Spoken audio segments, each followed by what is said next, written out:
আসসালামু আলাইকুম। Walking stick, আসলে ওয়াকিং স্টিক ব্যবহার করাকে অনেকেই দুর্বলতা মনে করে থাকেন, কিন্তু আপনি কি জানেন যে ওয়াকিং স্টিক হতে পারে একজন বয়স্ক মানুষের জন্য অথবা যারা কিছু কন্ডিশনে অসুস্থ থাকেন তাদের জন্য ব্যবহারের স্মার্ট হাতিয়ার এবং একই সাথে তার নিরাপত্তার প্রধান অংশ। আপনি কখনো খেয়াল করেছেন কি, যারা পাহাড়ে ওঠে অথবা একো বেঁকো রাস্তা দিয়ে যায় বা উঁচু রাস্তায় যায় তারা ওয়াকিং স্টিক ব্যবহার করে। ঠিক তেমনই আমাদের অর্থোপেডিক্স ডাক্তাররা বলে থাকে, যারা বয়স্ক মানুষ, অস্টিওআর্থ্রাইটিস, কোমরের ব্যালেন্স কম বা অপারেশন পরবর্তীতে এই স্টিকগুলো ব্যবহার করতে উৎসাহিত করে থাকে। আচ্ছা ভাবুন তো, আপনি অসুস্থ শরীরে যদি আপনার শরীরের 20-25% যদি আপনি এই ওজনটা আপনি ওয়াকিং স্টিকে দিতে পারেন তাহলে কেমন হতো? আচ্ছা, আপনি শরীর ব্যালেন্স রাখতে পারছেন না, এই সময় যদি আপনি ওয়াকিং স্টিক ব্যবহার করেন সেটা কি আপনার জন্য খুব ক্ষতিকর হবে?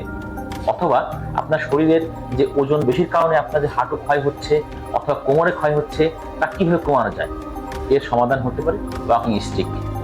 অনেকেই আপনারা হয়তো এটাকে দুর্বলতা ভাবেন বা অনেকে আনস্মার্ট ভেবে থাকেন, কিন্তু সত্যি কথা বলতে কি, একটা বয়সের পরে এই ওয়াকিং স্টিক ব্যবহার করা শরীরের জন্য অনেকাংশে উপকার বয়ে আনে।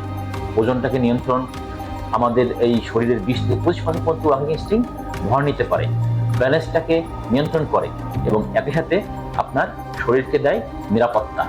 তাই আসুন, ওয়াকিং স্টিকের প্রতি আর কোনো অবহেলা না করে যদি কারো প্রয়োজন হয়ে থাকে আপনারা ওয়াকিং স্টিক ব্যবহার করুন। ভালো থাকুন। আল্লাহ হাফেজ। আপনারা আমার সাথে থাকবেন।